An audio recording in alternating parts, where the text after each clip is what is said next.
ఏండ్ల తరబడి కొట్లాటకు పరిష్కారం ఇచ్చిన తల్లిగా సోనియా గాంధీ గారిని యావత్ భారతదేశం ఈరోజు గుర్తించింది.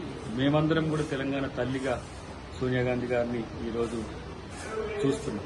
అది అసెంబ్లీ సాక్షిగా కేసీఆర్ గారు కూడా మాట్లాడారు. ఏదో రాజకీయంగా పోటాపోటీ కొరకు తెలంగాణ బాపుగా కేసీఆర్ గారిని అభివర్ణించడం అంటే అది తెలంగాణ సమాజాన్ని అవమానపరచడం ఒక రకంగా. ఆయన టీఆర్ఎస్ బాబు, తర్వాత ఆయన తన రాజకీయ స్వార్థం కోసమో రాజకీయ ప్రయోజనాల కోసమో తెలంగాణ రాష్ట్ర సమితి అనేదాన్ని భారత రాష్ట్ర సమితిగా మార్చింది.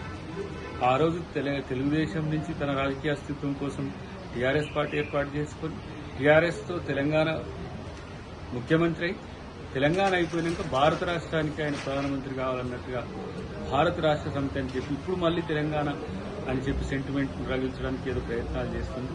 ఇది కాకుండా 10 సంవత్సరాల సంబరాలు తెలంగాణ ప్రభుత్వం చేస్తుంది. ప్రతిపక్షాలను, ప్రజా సంఘాలను, ఉద్యమకారులను, విద్యార్థులను అందరినీ గౌరవించే ఒక కార్యక్రమం తెలంగాణ ప్రభుత్వం చేస్తుంది. కాబట్టి దాంట్లో అందరూ పాల్గొని తెలంగాణ సమాజపు లక్ష్యాలను, ఆకాంక్షలు నెరవేర్చేదానికి సహకరించాలని కోరుతున్నాం.